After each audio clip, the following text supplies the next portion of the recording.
भाइयों में 3 भाई रोजगार से हैं, 1 भाई बेरोजगार है तो वो मिलकर उसका ध्यान रखते हैं।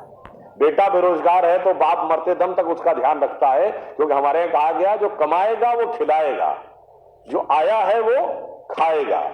अरे भाई आप तो सिर्फ आदमी तक रहे। हमारी ये सोच इतनी व्यापक थी। मैंने कहा ना झूठ के पुलंदे कैसे रखे गए। अगर आप लोगों से बहुत को ध्यान हो तो जब पितृपक्ष आता है, श्राद्ध पक्ष, जिसमें पूर्वजों के लिए किया जाता है, तो उस दिन जिस दिन आप अपने पूर्वजों का तर्पण करते हैं, उस दिन क्या होता है, 3 खाने के हिस्से निकाल के रखे जाते हैं। किसके लिए? एक कुत्ते के लिए, एक कौवे के लिए और एक गाय के लिए। क्यों? हमारे यहां गाय देवतुल्य पशु माना गया है, हाईएस्ट पेडेस्टल पे है। कुत्ते को शमशान का के देवता भैरव का वाहन माना गया है, एंड ऑफ द लाइफ की तरफ दर्शाता है। और कौवा उस प्रकार की श्रेणी का जंतु है जो कि तमाम गंदगियों को साफ करता है। यानी हम सिंबॉलिकली ये कह रहे हैं कि अगर भगवान ने हमको सबसे developed creature of the earth और ऑफ द यूनिवर्स बनाया है, तो लोएस्ट से लेकर हाईएस्ट तक हर आदमी का ख्याल रखना हमारा कर्तव्य है, हर जीव जंतु का ख्याल रखना। वो वहां तक पहुंचे नहीं पहुंचे।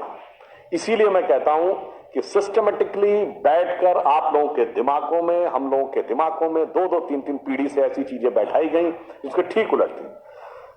1-2 उदाहरण और दूंगा। जैसा अब ये भी ममता जी ने बोला फिल्मों के बारे में, फिल्मों में भी आपने देखा, जैसे उन्होंने बताया एक ऐसा सीरियलों में कैरेक्टर होगा। अब मैं एक दूसरी बात की तरफ आता हूं। आपने जितनी हिंदी फिल्में देखी होंगी, भाई मैंने तो हिंदी और इंग्लिश के अलावा नहीं देखी, एक आधा उर्दू की फिल्म ही देखी है, अन्य भाषाओं की तो फिल्में मैंने देखी नहीं है।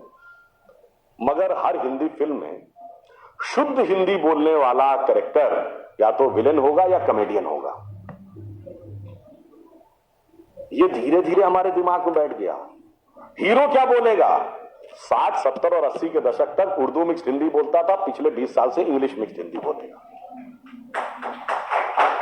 आप सबने वो गाना सुना होगा, विनोद खन्ना जी जिनकी डेथ हो गई, एक उनके ऊपर है जिसको कॉमेडियन गाना माना जाता है, प्रिय प्राणेश्वरी यदि आप हमें आदेश करें तो प्रेम का हम श्री गणेश करें।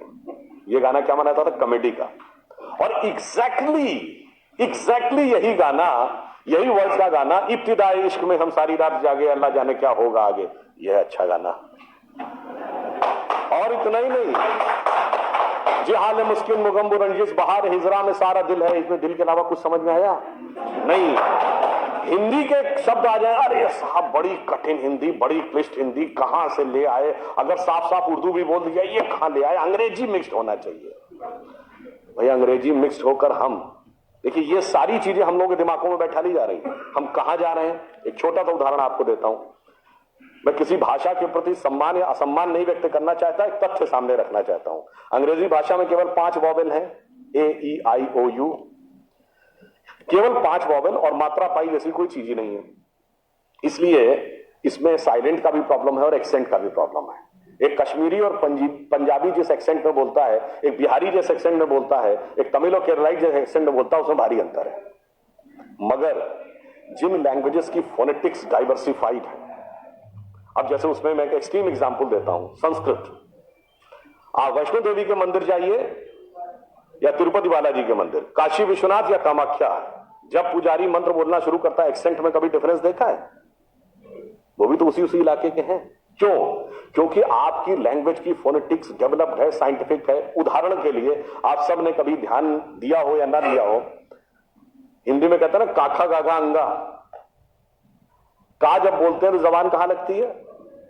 फिर खा में और पीछे, गा में और पीछे, घा में और पीछे, जब अंगा बोलते हैं तो गले से निकलता है। The entire phonetics is designed as per the contour of your vocal cord. एक प्रकार के शब्द एक साथ, तथा तथा ना सब दांत से, अंतर, पापा पापा मां सब होठ से, इतना डेवलप्ड, इतना साइंटिफिक इंस्ट्रूमेंट हमारे पास, और हमें समझाया जा रहा है कि नहीं छोड़ दो, तो वैसी बात हो गई कि हमारे पास स्मार्टफोन है, मगर दुनिया जो है वो पुराना वाला जो नोकिया हम यूज करते थे उसके पीछे भाग रही है, तो नहीं भी हम तो उसी के साथ चलेंगे।